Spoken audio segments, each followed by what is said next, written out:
let's go that gentleman and work our way back up. Okay, well, I'm interested to know what you think of the Second Amendment about gun rights, about, I suppose that's just good enough right there. Well, I believe that the Constitution should be taken, literally from start to finish. I mean, I don't think we can pick and choose. And I think the Second Amendment is very clear. I think we have the right to keep and bear arms. We don't need some federal judge to tell us where our limitations are. I mean, I think there are some reasonable limits in terms of felons, and I don't know that we should be having cannons, but here's my point. I'm a strong supporter of the Second Amendment. And I'll fight for the Second Amendment every opportunity that I can, because the last thing I want to see is some politician limiting your right to own a firearm, which our Constitution gives us the right to keep. Now, the second part of your question was what? No, I was just saying that please don't ever have a picture taken shooting ducks. Who was it? Was that Clinton or? I think it was Kerry. Yeah, right. I mean that. It's kind of like Dukakis and that helmet. Remember that? It's just the point that you're right. Well, I grew up. Second Amendment, and it's our institution, it's our traditions, and I see a real problem with the statists in this country, who is controlled by fad rather than going back to the Constitution, which brings me to Ms. Kagan.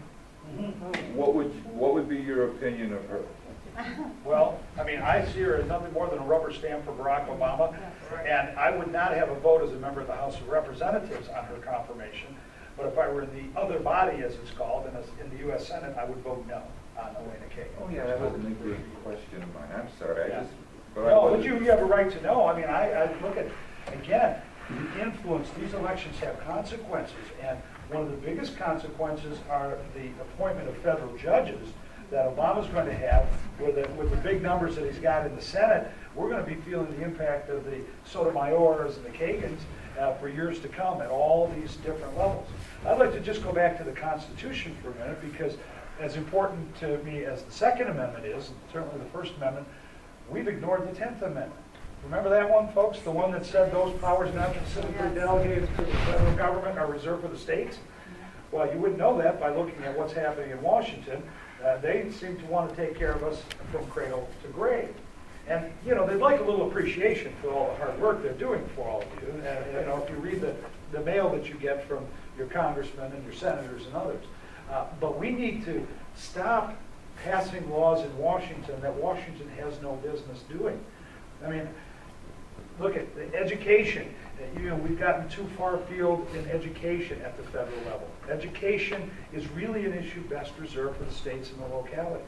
Now, there's some certain things that we have to do to advance our policy objectives, like making sure, and I'm particularly talking about K-12 education. Higher education is a little bit different, but we've got to find ways to make sure that we have more math and science students. We shouldn't be running the curriculum in Washington, but we certainly should find ways to incentivize young people to make a choice that will help us achieve our national objectives. We have a number of people going off into the traditional liberal arts, and that's fine, but if we're going to compete around the world, we better produce more engineers. We better produce more scientists, more mathematicians. And we can do that by finding ways to give them economic incentives to choose. Well, I don't know how you're going to do this or what you can do, but I'm a retired teacher. Yes. And I started teaching in 1968, and I retired in 2002. And you held up nicely for all the difference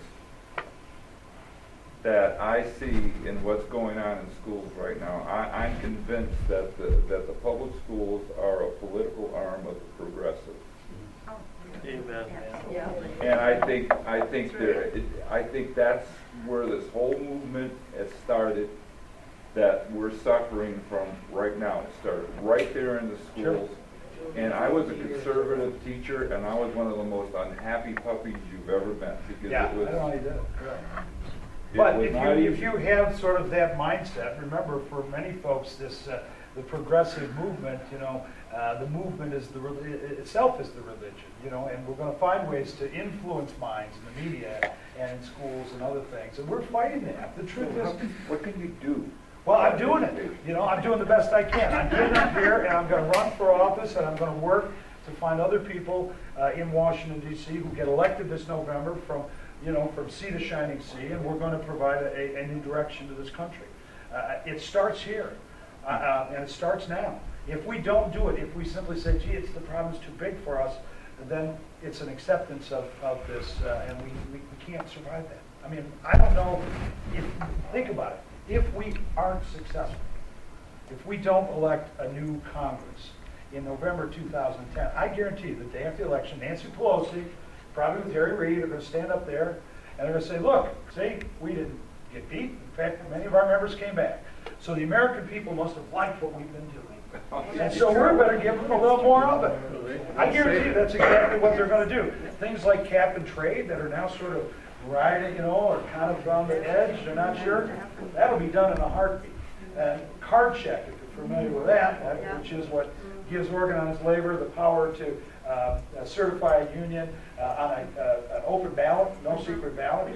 I mean, these things will all be minor. You know, they'll pass like that. George, you have a question? This goes back to taxes. And another way to describe our debt is every man and woman owes the government today $200,000 to pay the debt off. And of course, the population doesn't have that kind of money. So we know that debt is really a big problem. You bet. Your suggestion to reduce income tax rates is a good one.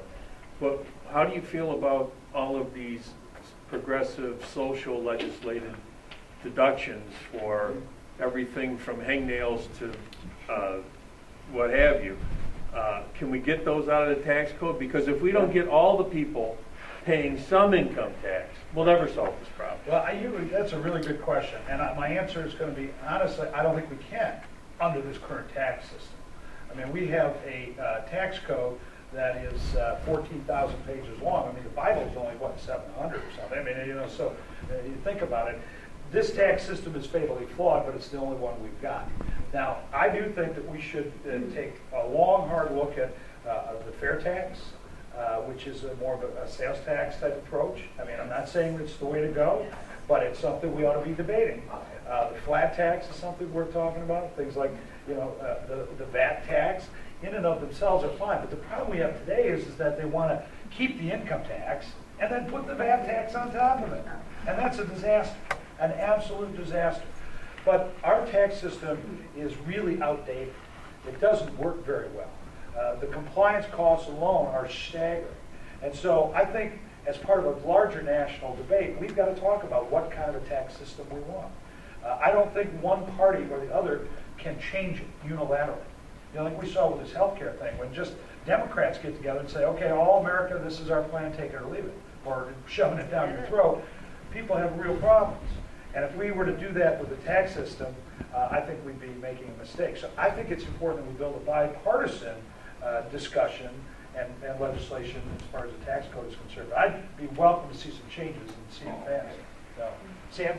Paul, I think if you were to talk to the people in this room, philosophically and ideologically, they would agree with everything that you've said.